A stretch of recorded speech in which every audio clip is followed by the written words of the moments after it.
Hi everyone, मैं अश्विन। मुझे उम्मीद है आप सभी अच्छे होंगे। हमारी एक सीरीज है यूट्यूब पर, daily dose of grammar and vocab के नाम से। हम इसमें 10 मिसलिनियस क्वेश्चंस को चूज करते हैं, कुछ ग्रामर के और कुछ वोकैब के। हमारी ये कोशिश रहती है कि अच्छे ही क्वेश्चंस को चूज करें, ताकि आने वाले एग्जाम्स में जो अच्छे क्वेश्चंस आपसे ना हो पाते हों, उन क्वेश्चंस को आप इजीली कर सकें। ये इस सीरीज का सेशन नंबर 15 है। आइए आज की क्लास को शुरू करते हैं। ऑनलाइन क्लासेस के लिए ये हमारा एप्लीकेशन है और ये हेल्पलाइन नंबर है, आप जरूर कांटेक्ट कर सकते हैं। जी, हम जिन 10 क्वेश्चंस को आज अटेम्प्ट करेंगे, सॉल्व करेंगे, उनका डिस्कशन करेंगे, आप चाहें तो उन्हें क्विज के फॉर्म में अटेम्प्ट भी कर सकते हैं। हमारे एप्लीकेशन को ओपन करें, फिर डेली क्विजेस में जाएं और वहां से daily dose of grammar and vocab इस सेगमेंट में जाके डोज 15 इस टेस्ट को ओपन कर लें और अटेम्प्ट भी कर सकते हैं। जिस सेशन को आप अटेंड करने जा रहे हैं उसका पीडीएफ भी अवेलेबल है, आप इसे टेलीग्राम चैनल से भी ले सकते हैं। और एप्लीकेशन के भीतर पीडीएफ नोट्स एक सेगमेंट है, वहां से daily dose of grammar and vocab, उसके अंदर डोज 15 नाम से पीडीएफ फाइल भी अपलोडेड है। आइए आज की क्लास को स्टार्ट करते हैं। फर्स्ट क्वेश्चन है आपके सामने। इंस्ट्रक्शन तो नहीं दिया है, लेकिन देख के समझ में आता है कि वॉइस का क्वेश्चन है, एक्टिव पैसिव से रिलेटेड है। लिखा हुआ you do not need to wind this watch, मतलब आपको ये घड़ी पहनने की कोई जरूरत नहीं है। अब आपको इसका पैसिव बनाना है, तो दिस वॉच से शुरू करेंगे, दिस वॉच से शुरू करेंगे, ठीक। अच्छा, डू नॉट नीड को हटा दिया गया। देखिए, डू नॉट नीड कहीं नहीं लिखा है, हाँ ना, डज नॉट नीड लिखा है, नहीं लिखा है। हाँ, तो अब क्या है, जैसे कि लिखा हुआ है डू नॉट नीड, ध्यान से सुनिएगा, और लिखा है डज नॉट नीड, तब तो कोई बात नहीं है, सब इजीली हो जाएगा। पर अगर नहीं दिया हुआ है तो ऐसा ही मीनिंग जो है आप नीड नॉट से ले सकते हैं। हाँ, लेकिन ये ध्यान रखें कि नीड्स नॉट से ना आए। इस बात को बहुत अच्छे से दिमाग में फिट करना है आप सभी को कि नीड्स नॉट ये स्ट्रक्चर नहीं होता। आ गया ना समझ में? तो नीड्स नॉट गलत है, नीड नॉट होना चाहिए। अब ध्यान से देखिए, ये गलत हो गया, तुरंत गलत हो गया, नीड्स नॉट लिखा हुआ था। अब दूसरी बात सुनिए कि जब आप नीड नॉट देखें तो ये याद रखें कि नीड नॉट के तुरंत बाद V1 ही आना चाहिए। V1 आने का मतलब है कि नीड नॉट के तुरंत बाद जब V1 आए तो उसके पहले टू ना लगे। जैसे मैंने बोला नीड नॉट टू गो, तो मैं गलत बोल रहा हूँ। मुझे बोलना चाहिए नीड नॉट गो। अब आप ध्यान से देखिए, यहाँ नीड नॉट के बाद टू लिखा है, यहाँ भी टू लिखा हुआ था, तो ये need not to be bound भी गलत हो गया ना सर? ये नीड्स नॉट था इसलिए गलत हो गया, ये नीड नॉट के बाद टू था इसलिए गलत हो गया। अब सी और डी में देखिए, need not be, need not be. अब वाइंड की जो थर्ड फॉर्म होती है वो वाइंडेड नहीं होती sir.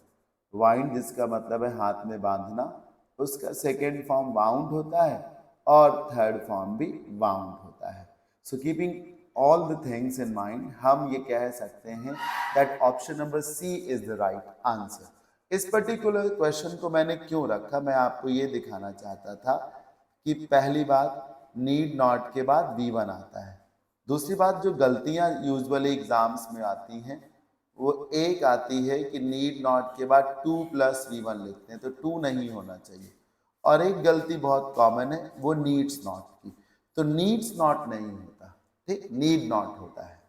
Moving on, number 2, since 2000 मतलब सन 2000 से इंडियाज एनर्जी कंजम्पशन, भारत का जो एनर्जी का कंजम्पशन है, ऊर्जा का की जो खपत है, has been growing, grows is growing. इस बात को बहुत अच्छे से समझ लीजिए कि जब आप कोई बात टाइम के कॉन्टेक्स्ट में कर रहे हैं कि 10 साल से, 2 दिन से, 10 महीने से, सन 2005 से, अगस्त से, पिछले अगस्त से, तो ये इंडेफिनिट या कॉन्टिन्यूस के बस की बात नहीं है। तो बी और डी गलत है, बी इंडेफिनिट है और डी वाला कॉन्टिन्यूस है, ये नहीं चलेगा। या तो आप परफेक्ट में रह सकते हैं या परफेक्ट कॉन्टिन्यूस में, ये डिपेंड करता है सेंटेंस के मूड पर। अगर सेंटेंस में कंटिन्यूटी जैसी बात नजर आती है कि ये काम तब से चल ही रहा है, तो फिर आप परफेक्ट कॉन्टिन्यूस देखिए। और अगर कंटिन्यूटी जैसी चीज समझ में नहीं आती है कि सच में कुछ रनिंग स्टेट में नहीं है कि जैसे सुबह से बारिश हो रही है, कोई 4 घंटे से लगातार सो रहा है, तुम आधे घंटे से रो रहे हो, तो फिर आप परफेक्ट में भी जा सकते हैं। जैसे कि मैं आपको बचपन से जानता हूँ, तो अब ये परफेक्ट कॉन्टिन्यूस में नहीं जाएगा, परफेक्ट में जाएगा। अच्छा, भारत का जो एनर्जी कंजम्पशन है वो 7% तक, अप टू 7% का मतलब है 7% तक बढ़ा है पर एनम, प्रतिवर्ष। प्रतिवर्ष भारत की जो एनर्जी की खपत है, जो एनर्जी कंजम्पशन है, वो 5-7% तक बढ़ा है। सर ये कोई बढ़ नहीं रहा है, ठीक, आप ये बोलेंगे कि 2000 से ये चीज देखने को मिली है कि एनर्जी कंजम्पशन इस परसेंट तक बढ़ गया है, बढ़ रहा है नहीं बोलेंगे, हर साल नहीं बढ़ रहा है 7%। मतलब ये कई ईयर्स में कैलकुलेट किया है। मान लीजिए कि 2002 में 3% कंजम्पशन बढ़ा, फिर 2005 में जो है 0.5 और बढ़ा, 2010 में जो है 4% हो गया, आज 2022 है तो पता चल रहा 7% तक बढ़ गया है। तो ये कोई हर साल बढ़ इस तरीके से नहीं बढ़ता, ठीक, मतलब आप कह रहे हैं कितने वर्षों में इस लेवल तक चीजें बढ़ गई हैं, तो हैज ग्रोन सही ऑप्शन रहेगा, option number C. 3, many contestants, aspirants, candidates, civilians believe that civil services अब आप इस बात को तो समझ लीजिए कि अगर आप किसी सरकारी नौकरी की तैयारी कर रहे हैं, स्पेशली सिविल सर्विसेज की, तो एक ओटीटी पे सीरीज है दी एस्पिरेंट, और एक संदीप भैया सीरीज आई थी, वहां पे जो लोग प्रतियोगी परीक्षाओं में हिस्सा लेते हैं उनको एस्पिरेंट्स बोलते हैं। तो अगर प्रतियोगी परीक्षाओं की बात है तो फिर एस्पिरेंट ही होगा, तो कंटेस्टेंट और कैंडिडेट तो नहीं होगा, क्योंकि कंटेस्टेंट कैंडिडेट ये जो किसी चीज में भाग लेते हैं उन्हीं को ही कहा जाता है। तो भाग लेने वाले व्यक्ति को एग्जाम्स में एस्पिरेंट बोलते हैं। डी वाले ऑप्शन को नहीं कट किया, ये सोचते हुए कि मान लीजिए सिविल सर्विसेज को लेके ये बात आम नागरिक कह रहे हो तो पढ़िए।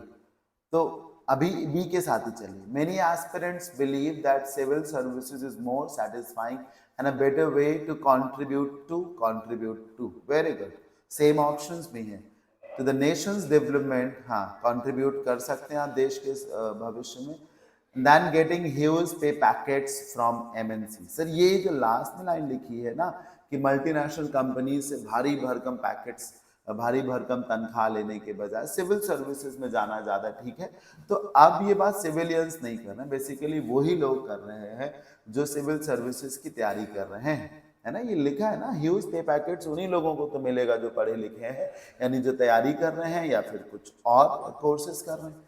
तो बेहतर है कि आप ऑप्शन नंबर बी के साथ चलें। Moving on, number 4, it's a very nice question, मतलब आप इसे ब्रिलियंट क्वेश्चन में गिनती करिएगा। होता यह है कि आपको पढ़ाया जाता है कि आ नंबर के बाद आपको प्लूरल वर्ब लगानी है, और आपको ही पढ़ाया जाता है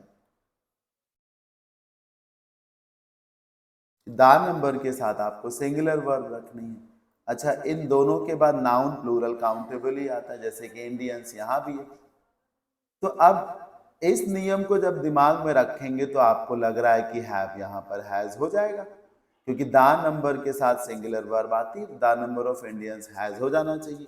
लेकिन इसके साथ अक्सर जो स्टूडेंट नहीं पढ़ते हैं वो ये कि वो ढंग से आ नंबर और दा नंबर के मीनिंग में डिफरेंस नहीं पढ़ते कि जब हम आ नंबर के साथ प्लूरल नाउन लगाते हैं तो वो क्या मीनिंग देता है, और दा नंबर के साथ जब हम प्लूरल नाउन लगाते हैं तो उसका क्या मीनिंग होता है। तो समझिए sir, a number of Indians, अगर मान लीजिए यहाँ आ नंबर ऑफ इंडियंस होता तो आ नंबर ऑफ इंडियंस का मीनिंग होता बहुत सारे भारत के लोग, बहुत सारे, असंख्य, तमाम, ये आ नंबर की हिंदी है, तमाम भारतीय, बहुत सारे भारत के लोग, ये आ नंबर की हिंदी है, राइट। और दा नंबर ऑफ इंडियंस या दा नंबर के साथ जब प्लूरल नाउन आता है तो उसकी हिंदी होती है जो भी लोग हैं उनकी संख्या। क्या हिंदी होती है सर? जो भी लोग हैं उनकी संख्या, उनकी कुल संख्या। अब आप पढ़िए, तो दा नंबर ऑफ इंडियन जो लिखा है उसका मतलब हो जाएगा भारतीयों की कुल संख्या। क्या हो जाएगा? भारतीयों की कुल संख्या। और अगर हम इसे आ नंबर ऑफ इंडियंस लिखें तो हो जाएगा बहुत सारे भारतीय, तमाम भारतीय। अब क्या होना चाहिए ये आगे से पढ़िए। Have become software engineers in the USA. USA में सॉफ्टवेयर इंजीनियर्स बन गए हैं। अब आप क्या बोलना चाहोगे? भारतीयों की कुल संख्या यूएसए में सॉफ्टवेयर इंजीनियर्स बन गई है, या तमाम भारतीय यूएसए में सॉफ्टवेयर इंजीनियर्स बन गए हैं? बहुत सारे भारत के लोग यूएसए में सॉफ्टवेयर इंजीनियर्स हैं। मेरे हिसाब से तो आपको बोलना चाहिए बहुत सारे इंडियंस। यस, यही बोलना चाहिए। इसीलिए इसको देखने से पहले कि वर्ब हैव की जगह हैज होगी, इसको देखिए कि ये जो लिखा है ये मीनिंगफुल भी है कि नहीं। तो ये मीनिंगफुल नहीं है, दाग को बदल के आ करिए। Because of their proficiency in English, उनकी जो प्रोफिशिएंसी है इंग्लिश में, उसके चलते तमाम भारतीय लोग सॉफ्टवेयर इंजीनियर्स बन गए हैं यूएसए में। तो आ चलेगा sir. Number 5, you ought to get better marks this year if you want to achieve some position। अगर आपको कोई पोजीशन हासिल करनी है, मतलब कोई नौकरी कोई पद आपको हासिल करना है, तो आपको इस बार हर हाल में बेहतर नंबर लाने चाहिए कि लाने होंगे? लाने चाहिए से तो मीनिंग आ जाएगा यू ऑट टू, है ना? वो तो मीनिंग हो जाएगा कि नैतिक कर्तव्य है। नहीं सर, आपके लिए कहा जा रहा है कि आपको ये पोजीशन चाहिए ना, सरकार बनानी है आपको, तो फिर 50 में से 26 सीटें आपको जीतनी ही पड़ेंगी। You have to win this seats. तो कंपल्शन की बात हो रही है। कंपल्शन यहाँ भी लिखा हुआ है, लेकिन पास्ट में है। आप बात तो प्रेजेंट की कर रहे हैं ना, तो हैड टू के साथ क्यों चलेंगे? हैव टू के साथ चलेंगे। विल गेट नहीं, विल गेट का मीनिंग तो हो जाएगा कि आप पाएंगे, तो ये नहीं सर, आपको ये करना ही होगा। You have to. आगे बढ़ने से पहले मैं आपको बताऊं कि अगर आप किसी एग्जाम की तैयारी कर रहे हैं, मतलब कर चुके हैं, सीरियस हैं, प्रैक्टिस करते हैं, तो ऐसे में मैं आपकी हेल्प कर सकता हूँ। स्पेशली मेरे प्रैक्टिस बैचेस आपकी हेल्प कर सकते हैं। तो आपने अगर ग्रामर, वोकैब, कॉम्प्रिहेंशन सबका कोर्स ले रखा है, ऑफलाइन या ऑनलाइन किसी भी तरीके से आप पढ़ चुके हैं, अब आप अच्छे अच्छे क्वेश्चंस की प्रैक्टिस करना चाहते हैं, वो क्वेश्चन जो एग्जाम में पूछे जाते रहते हैं, जिस लेवल के क्वेश्चंस पूछे जाते हैं, तो ये दो बैचेस हैं, प्रैक्टिस बैच 2.0, प्रैक्टिस बैच 1.0। ये लाइव बैच है, ये रिकॉर्डेड बैच है। इसका बेनिफिट ये है कि अगर आप अब से एक नॉर्मल स्पीड में प्रैक्टिस करना चाहते हैं तो आप इस बैच के साथ जाइए। और अगर मान लीजिए आपका 2 महीने में, 3 महीने में कोई एग्जाम ड्यू हो, जैसे कि सीजन मेंस ड्यू हो, आपका स्टेनो 2023 ड्यू हो, और आपको हर हाल में इसे इसी बार में क्रैक करना है, तो I would suggest you to go for the recorded one.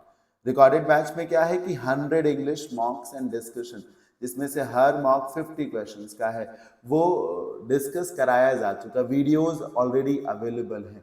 इससे क्या होगा कि आप इन 100 मॉक्स को जो है आप चाहे तो 60 डेज में ही कंप्लीट कर लीजिए। आप डेली 2 मॉक्स अटेम्प्ट करिए, 2 का डिस्कशन देखिए, 60 डेज में हो गया। ये क्या है, इसकी ड्यूरेशन ही 4 मंथ्स है। तो अगर आपका एग्जाम 2 मंथ्स में होना है तो ये बैच आपके काम का नहीं है। आपका एग्जाम 2 से 2.5 महीने में होना तो ये बैच आपके काम का है। हाँ, अगर आपकी तैयारी हो चुकी है, अब आप प्रैक्टिस कर रहे हैं नेक्स्ट ईयर के लिए, 4-5-6 महीने बाद आपका एग्जाम है, तो फिर आप इसी बैच के साथ जाइए। ठीक, कंटेंट दोनों का सेम है। कंटेंट सेम होने का मतलब है कि एग्जाम पैटर्न पे दोनों ही हैं, और बाकी दोनों के मॉक्स का कंटेंट अलग अलग है। जो इसमें क्वेश्चंस हम करा रहे हैं वो इसमें नहीं कराएंगे, है ना? वो हमने इसमें नहीं कराए हैं, इसमें हमने अलग क्वेश्चंस कराए हैं, इसमें हम अलग क्वेश्चंस को करा रहे हैं। बैचेस एप्लीकेशन पे ही अवेलेबल हैं। किसी भी कंफ्यूजन की स्थिति में आप इस नंबर पे कांटेक्ट कर सकते हैं। एप्लीकेशन पे जाने पर डेमो सेशंस भी आपको मिल जाएंगे, 1.0 के भी और 2.0 के भी। आगे बढ़ते हैं। The thieves in a stolen jeep, यानी कि चोर भाग गए चोरी की जीप में। चोर भाग गए ना चोरी की जीप में, और भाग जाने को मेक ऑफ बोलते हैं। मेक ऑफ बोलते हैं सर। कभी कभी मेक ऑफ विद लगा रहता है, उसका मतलब होता है कि इन चीजों के साथ भाग, मेड ऑफ विद ज्वेलरी, तो बच के निकल जाने को मेक ऑफ कहते हैं। ये जो ऑप्शन नंबर ए देख रहे हैं, make out, it means to understand, it means to understand.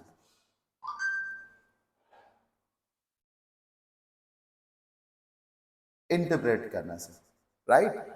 Makeup करने का मतलब आप जानते ही, एक तो मेकअप करने का मतलब सजना धजना होता है, बाकी चीजों को बनाना, तैयार करना, आर्टिफिशियल करना। जैसे कोई कहानी आपने गढ़ी, ड्रॉ करना, डिजाइन करना जिसको कह सकते हैं, मतलब मनगढ़ंत कुछ भी बनाना। मेक ओवर आप जानते हैं बिल्डिंग्स का होता है, जिसको आप रेनोवेशन कहते हैं। होता है ना कि किसी पुरानी इमारत को नया किया जा रहा है, मरम्मत कराई जा रही है, तो वो मेक ओवर में आ जाता है। मेक आउट समझना, मैंने कुछ कहा आप समझ गए, मेक आउट हो गया। आपने कोई बात कही है, बनाई है अपने मन से, तो मेकअप किया है। किसी बिल्डिंग को नया किया जा रहा है, सुधारा जा रहा है, तो वो रेनोवेट करना कहा जाएगा। राइट। और इसी तरीके से बहुत सारे वर्ड्स हैं। तो आंसर है मेड ऑफ। नंबर 7 को पढ़िए। नंबर 7 में कहा जा रहा है one needs to put up a lot of efforts, put in a lot of efforts, put forth a lot of efforts, put out। सबसे पहले put out देखिए। put out का मतलब होता है extinguish, आग बुझाना। ये तो होगा ही नहीं। put forth मतलब होता है अपनी बात को सामने रखना, सामने रखना, कुछ कहना एक तरीके से। पुट इन का मतलब होता है उड़ेलना, डालना जिसको कह सकते हैं। हाँ, लेबर के लिए इस्तेमाल करते हैं, ताकत के लिए, एफर्ट्स के लिए इस्तेमाल करते हैं। सर यही आंसर है एक्चुअली। पुट अप का मतलब होता है जैसे कि टीम को बैटिंग के लिए भेजा गया, टीम ने 200 रन बनाए, the team put up 200 runs on board, तो ये पुट अप हो गया। पुट फोर्थ मतलब मैंने अपनी बात सामने लोगों से कही, I put forth my views, I put forth some suggestions, I put forth my concerns before the committee. Put out मतलब आग को बुझाना। सब पुट इन योर एफर्ट्स होता है। पुट इन डालना, उड़ेलना, झोंकना जिसको कहते हैं। तो सारे सब्जेक्ट्स को किसी एग्जाम को पास करने के लिए सारे सब्जेक्ट्स को सीखना होता है, और सारे सब्जेक्ट को सीखने के लिए किसी भी व्यक्ति को बहुत सारी ताकत झोंकनी पड़ती है, तो पुट इन करना पड़ता है एफर्ट्स को। नंबर 8, ही सेड पास्ट में है, ध्यान से देखिएगा। It used to be a lovely quiet street. वैसे जब इधर पास्ट होता है तो इधर भी सब बदलता है, लेकिन आपको याद रखना है कि यूज्ड टू हो गया और हैड बेटर हो गया। इनमें से कुछ भी दिया हो तो इनकी शक्ल सूरत में, इनके आसपास की चीजों में कुछ भी नहीं चेंज किया जाता, कुछ भी नहीं चेंज किया जाता है एक तरीके से। तो he said that it used to be a lovely quiet street. Option number A ही चलेगा, ऑप्शन नंबर ए ही चलेगा, बाकी कुछ नहीं बदलेगा। नंबर 9, वन वर्ड सब्स्टिट्यूशंस पे आ जाइए। One who cuts and engraves precious stones, मतलब एक ऐसा व्यक्ति जो पत्थरों को काटता हो, पत्थरों को काट करके उनमें कुछ नक्काशी करता हो, समझ रहे हैं, उनको डिजाइन्स देता हो, शेप्स देता हो। फिलेटलिस्ट बोलते हैं? नहीं, फिलेटलिस्ट उसको बोलते हैं जो स्टैम्प्स कलेक्ट करता है, पोस्टल स्टैम्प्स कलेक्ट करता है, ठीक। हाँ, लैपिडिस्ट बोलते हैं सर, क्या बोलते हैं उसको? लैपिडिस्ट बोलते हैं। जो स्टोन्स को कट करता है उसे लैपिडिस्ट कहा जाता है। आ गया ना समझ में? जो स्टोन्स को कट करता है उसे लैपिडिस्ट कहा जाता है।